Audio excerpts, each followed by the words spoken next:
নমস্কার, সবাইকে স্বাগত বৃষ্টি সুখের আরও একটা প্রেজেন্টেশনে। আর আজকের প্রেজেন্টেশনে থাকবে আমার পুরনো বাড়ি যাওয়ার গল্প। সবাই সুস্থতা কামনা করে আজকের ব্লগটা শুরু করছি। এটা ছিল একটা স্যাটারডে, চাঁদধুতি করে আমি একটু চা খাচ্ছিলাম। আর এই স্যাটারডে গিয়ে আমাদের সানডে ফেরা ছিল, জাস্ট একটা দিনের জন্য একটু দেখা করে আসা মা বাবার সাথে। আর কি একটা যেন কারণও ছিল, মনে হয় পুজো ছিল না কি একটা ব্যাপার ছিল, যাই হোক আমি মনে করতে পারছি না। তো নিজের একটু কাজ নিয়ে বসেছিলাম, যে ফেসবুকে যে ব্লগিংয়ের ব্লগগুলো আমি আপলোড করি, সেগুলো আমি ল্যাপটপ থেকে করি। আর যেহেতু অনেক দিন অনেক দিন বলতে অনেক মাস আমার গ্যাপ পড়ে গিয়েছিল, ফেসবুকের যে পেজ আছে সেখানে আপলোড করা হয়নি। তো তার জন্য মিলিয়ে আমি চাই যে সিকোয়েন্স ওয়াইজই, যেমন আমি ইউটিউবে ব্লগ আপলোড করি তেমন ফেসবুকে আপলোড করি, বাট সেটা হয়নি বলে এখন মিলিয়ে করতে হচ্ছে, তাই নিয়ে বসেছিলাম আর কি। দুপুরে খাওয়া দাওয়া করলাম, দুপুরে খাওয়া দাওয়া করে জামা কাপড় মেলতে দেওয়া ছিল, কেন কি এদিন কাছাকাছি করেছিলাম।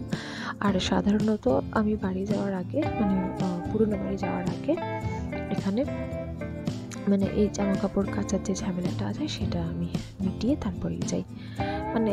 তাহলে বেশ যতদিনে আসবো তখন আবার শুকিয়ে যাবে জিনিসপত্র, ঝাড়া হাত পা হয়ে যাওয়া যায় আর কি। তো তারপরে এসে একটু বকবক করছিলাম সবার সাথে, কেন কি ও অফিস থেকে ফিরবে, তারপরে আমরা যেতাম হচ্ছে গিয়ে আমরা রওনা দিতাম আর কি। তো বিষয়টা এরকম যে আমি ভাত খাওয়ার পরে তাকাতে পারি না, বাট এদিন একটু কষ্ট করে জেগেছিলাম, কেন কি শুয়ে পড়লে আর এক পাও বিছানা থেকে নামতে ইচ্ছা করবে না, বাড়ি থেকে রওনাতেও তো দূরে থাক। তো তারপরে একটু আইসক্রিম খেলাম নিজের ভাগে। এবার তৈরি হয়ে ঝটফট করে চলে যাব, গিয়ে রওনা হয়ে বেরিয়ে যাব। আর ইদানিং পরে দেখছি এই যে চকোবার আছে, চকোবারের যে ছোটো ভার্সনটা বেশ ভালো খেতে লাগছে। ছোটোর মধ্যে গলেও যাচ্ছে না, গলে গেলেই তো চকলেটটা বেরিয়ে আসে, সেটা হচ্ছে না, তো অলটোগেদার ভালো লাগছে। আর এদিকে আমরা বিকেল করে বেরিয়েও পড়েছি। আর সত্যি কথা বলতে যখন রেডি হচ্ছিলাম তাড়াহুড়োর মধ্যে আমি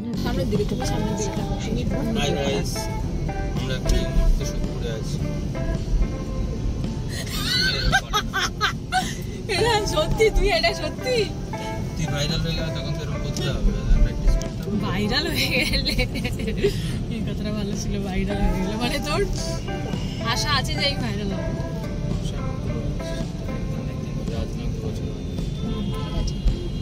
আগে হতো বাবা ফটোতে লাভ রিঅ্যাক্ট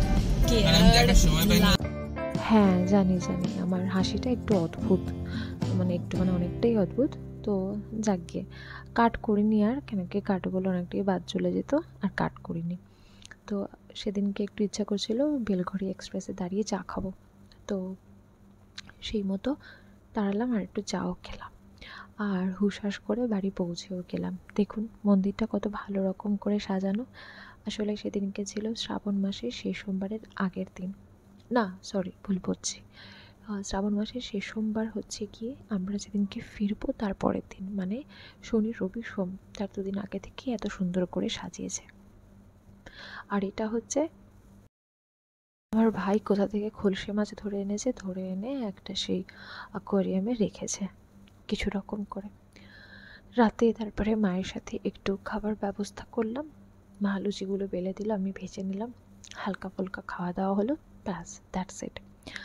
আর সব থেকে ইম্পর্ট্যান্ট কথা, আমার নিজের ওপরে আশা না থাকলেও আমি জানি ইউটিউবে অনেকটাই সময় লাগে, অনেকটা মেহনত লাগে, আমি মেহনত সেরকম করে উঠতে পারি না, সত্যি বলছি, আসলে করিও না, কিন্তু কন্টিনিউটিটা আমি বজায় রাখার চেষ্টা করি। সেই মতনই ও কিন্তু ভীষণ আশা রাখে এই ব্যাপারটায় যে আমার ভিডিও কোনো না কোনো দিন একটা না একটা ভিডিও ঠিক ভাইরাল হবে, আর আমার এই ইউটিউবের চ্যানেল বা ভ্লগিংয়ের যে ব্যাপারটা সেটা একদম ঘুরে যাবে, সত্যি সেদিনকে সব কিছু চেঞ্জ হয়ে যাবে হয়তো। আশা করে আকাঙ্ক্ষা করতে হয়, তারপরে গিয়েই তো জিনিসটা বলে না যে কি বলবো, ওটা সাকসিড হয় আর কি। তো সেই জিনিসটাই আমি চেষ্টা করব, আপনাদের আশীর্বাদও রাখবেন। আজকের ভিডিওটা এই অবধি রাখছি, গলায় খুব ব্যথা, এই ওয়েদারটা একদম ভালো যাচ্ছে না। সুস্থ থাকবেন সবাই, আজকে আসি, টাটা।